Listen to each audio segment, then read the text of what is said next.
Allahümme salli ala Muhammedin ve ali Muhammed. Euzu billahi mineşşeytanirracim. Bismillahirrahmanirrahim. Esselamu aleyküm ve rahmetullahi ve berekatuhu. Allah'ın salavatı ve selamı üzerinize olsun. Allah Teala bu ayı size hayırlı, bereketli eylesin. Allah Teala bu ayda ettiğimiz cami ibadetlerimizi öz dergahında kabul eylesin. Allah'ı anıyorum İmam Hüseyin Aleyhisselam'ın Kərbəldə çəkdiyi müsibətləri xatirinə Allah Teala bizi bağışlamamış dünyadan aparmaz. Həmişəki kimi irəlidə istədiyimdə o nəzimdən sonra nəzimi istədiyəndə, yəni o Əli Aleyhisselamın haqqında bir nəzim dedim irəlidə. Dedim ki, inşallah bundan sonra 2 dənə söhbət edəcəm. Həmən 2 söhbət indi birini edeyim. İnşallah o birində sabahda bir gündə Allahın köməyi ilə edərəm. Mənim bir qədər vaxtım olmur sözün düzü. Dəqiq vaxt da verə bilmirəm, gərək məni bağışlayasın. Əmir əl-Möminin əleyhissalamdan sonra, yəni tələsdim, bağışlayın, mövzunun adını demədim. Mövzumuzun adı olacaq İmam-ı Müstəba əleyhissalamın, yəni 2-ci imamımız, Əli əleyhissalamın böyük oğlu İmam-ı Həsən əleyhissalamın iş üslubu haqqında olan, yəni söhbətdir ki, İmam Hüseyin əleyhissalam bu barədə də, yəni minada danışıb. Əmir əl-Mömin əleyhissalamdan sonra oğlu və Peyğəmbərin ciyərparası İmam Həsən əleyhissalam o həzrətin yolunu davam etməyi qərara aldı. O həzrət Bəni Üməyyənin fitnə, fəsad ağacının kökünü kəsmək, keçmiş kafirlər və indiki münafiqlər olan Muaviyə və onun tərəfdarları ilə döyüşməyi öz imamlıq və rəhbərlik planlarının başlıcası hesab etdi. Yəni burada qısa şəkildə məlumatdır. Çünki o da haqqın imamı və cənnət gənclərinin ağası və səyyidi idi. Onun yolu eyni ilə Əli əleyhissalamın yolu və planı idi. Ona görə də Muaviyyəyə qarşı müharibə əmri verdi və Kufə qoşununu toplayaraq başçılığı öz üzərinə götürüb cəbhəyə yollandı. 2 ordu arasında döyüş başlandı. Mən İmam Həsən əleyhissalamın imamlığı dövründə Muaviyyə ilə döyüşməyi haqqında irəlidə danışmışam. İnşallah gələn söhbətimdə neçənci söhbət olmağın mən sizə deyərəm, indi bilmirəm, mən bu söhbətlərin hamısının adlarını bir dənə 100 vərəqli dəftərə yazmışam. Orada baxaram, deyərəm, əgər istəsiz, həmən söhbətə, yəni səhifəmdə baxıb dinləyə bilərsiniz. 2 ordu arasında döyüş başlandı, lakin bir tərəfdən beyət sındıran dönük adamların o həzrətin qoşununda olması, onlar həmin şəxslər idilər ki, Əmir əl-Mömin əleyhissalama rahatlıq sevən olmaqlarını daim pisləyir, onlara hakim kəsilən dönüklük və məsuliyyətsizlik əhval-i ruhiyyəsindən Allah dərgahına şikayət edirdi. Digər tərəfdən isə Əbu Süfyan oğlunun rəngarəng hilələri, yəni noy hilələri, şiddətli məkirləri ilə Həsən İbni Əli əleyhissalamı vadar etdi ki, ikrah hissi ilə daxilən razı olmadan atəşkəs müqabiləsini qəbul etsin. Yəni hamısı dönük çıxdılar da İmam Həsən əleyhissalamın ətrafında olan insanlar. Ona görə İmam Həsən əleyhissalam məcbur oldu ki, Muaviyyə kimi bir dənə fitnəkarla sülh imzalasın. İmam bilirdi ki, ciyər yeyən Hindin oğlu hiləgər Maviyə sazişin maddələrinə əməl və riayət etməyəcək. İmam Həsən bu ürək ağrıdan tarixi hadisənin səbəbini və bu zahiri mülayimliyin nədən irəli gəldiyini müxtəlif bəyanlarda öz dövrünün xalqına bildirmişdi. O, Maviyənin də iştirak etdiyi bir söhbətində belə buyurdu. Cəmaət, Maviyə belə xəbər yayır ki, güya mən sülh müqaviləsini qəbul etməklə onu xəlifəliyə ləyaqətli hesab edirəm. Lakin o yalan deyir. Çünki Allahın kitabına və Peyğəmbərin hədislərinə uyğun olaraq xalqın rəhbərliyi bizim sülalədə olmalıdır. Necə ola bilər ki, mən Qur'anın və Peyğəmbər sünnəsinin, yəni qoyduğu qanunların əksinə əməl edəm.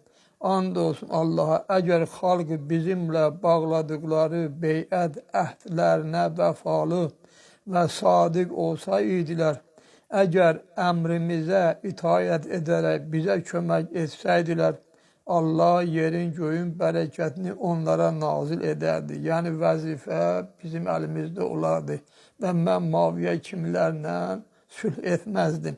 Sonra üzünü Maviyəyə tutub buyurdu.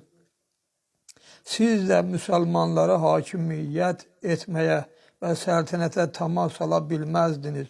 Maviyə məgər Peyğəmbər sallallahu aleyhi və səlləm buyurmamışdır ki, hər bir millət alim adamlar dura-dura, yəni qala-qala öz rəhbərliyini cahilə tapşırsa, o millətin taleyi uçuruma doğru gedəcək və onlar da Bəni İsrail kimi inəyə sitayiş etməyə meyl edəcəklər. Sonra buyurdu, bəli, Bəni İsrail xalqı bilirdi ki, Harun Musa əleyhissalamın xəlifəsi və canişinidir. Lakin bununla belə onu tərk edib inəyə pərəstiş etməyə başladılar. Müsəlmanların içində də belə bir azğınlıq əmələ gəldi. Peyğəmbərin əleyhissalama sənin mənə olan nisbətin Harunun Musaya olan nisbəti kimidir deyə buyurduğu sözə baxmayaraq onu tərk etdilər. Necə ki, Musanın qovmi Samiriyyə adlı bir sehirbaza, yəni itaət etdilər və bu işin xoşa gəlməz nəticələri ilə üzləşdilər. İmam-ı Müstəba əleyhissalam sonra Maviyəyə xitabən buyurdu. Allahın Rəsulu xalqı Allaha və tək Allahlığa dəvət edən zaman mağaraya pənah apardı. Əgər kömək edəni dostu olsaydı, xalqın içindən qaçmazdı. Maviyə, əgər mənim də dostum və köməyim olsaydı, səninlə atəşkəs müqaviləsini qəbul etməzdim. Sonra xalqa xitab edib buyurdu. Allah Teala Harunun üzrünü necə qəbul etdisə, o zaman ki, qovmu onu yalqız qoydu və onu öldürməyi planlaşdırdı. Allah Teala Peyğəmbər sallallahu aleyhi və səlləmin də üzrünü qəbul etdi. O zaman ki, özünə köməkçi tapmayıb, öz qovmindən uzaqlaşdı. Mənimlə atam Əli əleyhissalamın da üzrü Allah dərgahında qəbul olunacaqdır. Çünki özümüzə köməkçi, imdad edən dost tapmayıb, başqaları ilə razılaşmağa məcbur olduq. Bunlar tarixin oxşar hadisələridir ki, biri digərindən sonra baş verir. İmam Müstəba əleyhissalam sözlərinin sonunda buyurdu. Cəmaət, əgər şərqlə qərbin arasını gəzsəniz də mənimlə qardaşımdan başqa Peyğəmbər sallallahu aleyhi və səlləmin övladı tapa bilməyəcəksiniz. Tanışlarından birinin Maviyə ilə sülh müqaviləsi barəsində verdiyi suala da belə cavab buyurdu. And olsun Allaha, mən bu sülh müqaviləsini o vaxt qəbul etdim ki, heç bir dost və köməkçim olmadığını gördüm. Əgər bu yolda qüvvəm olsaydı, Allah istəyən baş verənə qədər gece gündüz Muaviye ile dövüşe devam eder. Nəticə, Əmir əl-Müminin əleyhissalamın öz ali məqsədlərinə çata bilməməsi, Həsən İbni Əli əleyhissalamın Muaviyə ilə sülh və sazişi qəbul etməsi, Muaviyənin müsəlmanlara hakim olması, onları bədbəxtçiliyə, zillətə sürükləməsi, İslamdan və Qur'andan uzaqlaşdırması, İslam millətinin müqəddəratını özündən sonra Yezid kimi daha təhlükəli bir ünsürə tapşırması və s. bu kimi məsələlərin və hadisələrin ən mühüm amillərindən biri imamət məqamına itaət etməmək, bir qrup başbilən müsəlmanın doğru İslami rəhbərlik qarşısında öz vəzifələrini yerinə yetirməməsidir. Onlar imamət məqamına itaət etmədilər və mənəvi rəhbərlik əmirlərinin çərçivəsində hərəkət etmək istəmədilər. Bundan əlavə başladılar yersiz etirazlar edib, niyə, nə üçün kimi mənasız suallarla əngəl olmağa. Nəticədə də belə düzəlməsi mümkün olmayan itkilər əmələ gəldi. Əmr və məruf və nəhy əz münkərin əhəmiyyəti. İmam Hüseyin əleyhissalam bu nurani və əbədi xutbənin ikinci bölməsində mühacir və ənsara xüsusi şəkildə tarix boyu bütün müsəlmanlara isə ümumi olaraq xitab edir. Onları İslam cəmiyyətinin əsas nizam intizamında dayaq, əmr və məruf, yəni yaxşılığa əmr etmək və nəhy əz münkərə, yəni pisliklərdən insanları çəkindirmək, əməl etməkdə səhlənkarlıqlarına görə pisləyir. Həzrət bu həssas vəzifəyə əməl olunmasını ictimai zülmlərin əmələ gəlməsi, zalimlərin, müsəlmanların müqəddəratına hakim olmasının əsas səbəblərindən biri hesab edir. Əmr və məruf və nəhy əz münkərin ən mühüm şaxəsi. İmam Hüseyin əleyhissalamın bu bölmədəki sözlərinin ən diqqətə layiq və əhəmiyyət kəsb edən cəhəti budur ki, Həzrət bu bölmədə əmr və məruf və nəhy əz münkərin müxtəlif şaxələrini açıqlayır, onun geniş məvhumuna işarə edir. Bu əsası həyati məsələnin ən mühüm və əməli şöbəsinə toxunur. İmam Qur'anın 2 ayəsinə toxunaraq buyurur, əgər əmr və məruf və nəhy əz münkər cəmiyyətdə öz yerini tutsa, yəni bu deyilənlərə insanlar əməl etsələr, bütün kiçik və böyük vaciblər həyata keçəcək, bütün problemlər həll olacaq. Sonra nümunə üçün 5 misal göstərir. Birinci, əmr və məruf və nəhy əz münkər İslama çağırışdır, əqidəvi, fikri cihaddır. İkinci, məzlumların hüququnu onlara qaytarmaqdır. Üçüncü, zalimlarla mübarizədir. Dördüncü, ümumi sərvətlərin və hərbi qənimətlərin ədalətli bölünməsidir. Birinə 10.000, birinə 20.000, birinə 1000 manat, birinə 200 manat yox. Yəni, eyni səviyyədə bölünməlidir. Necə ki, Peyğəmbər zamanında Peyğəmbər onu ilə hamıya eyni səviyyədə, eyni qədərdə bölərdi. Dördüncü, ümumi sərvətlərin və hərbi qənimətlərin ədalətli bölünməsidir. Beşinci, bütün ianələri və maliyyatı düzgün olan nöqtələrdən toplayıb xərclənməsi, düzgün və şəri olan yerlərdə xərcləməkdir.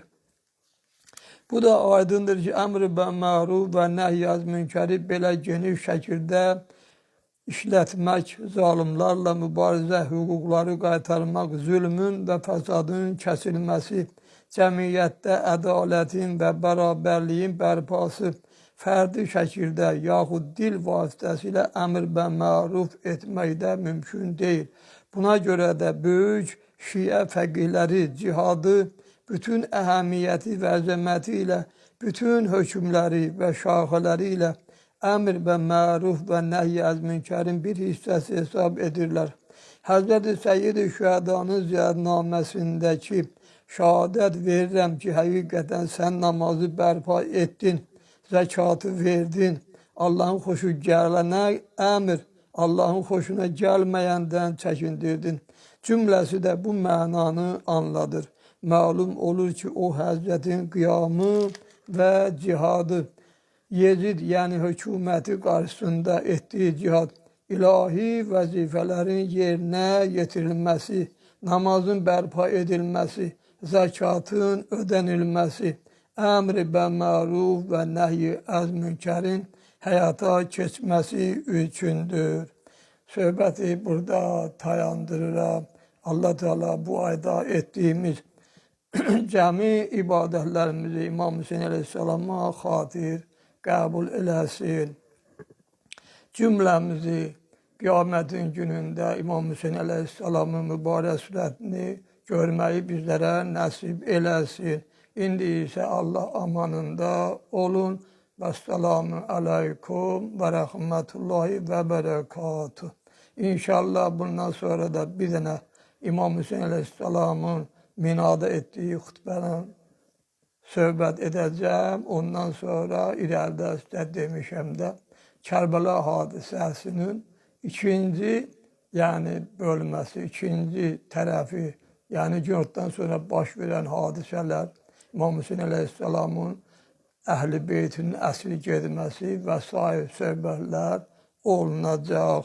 Belə ki, bir dənə də məsələn deyim, biləsiniz ki, Kərbəla hadisəsində iki qəhrəman var. Onlardan biri günortaya qədər olan hadisələrdə, baş verən hadisələrin, yəni qəhrəmanı İmam Hüseyin əleyhissalam sayılır. İkinci qəhrəmanı günortadan sonra baş verən hadisələrin qəhrəmanı isə Cənab-ı Zeynəb sayılır.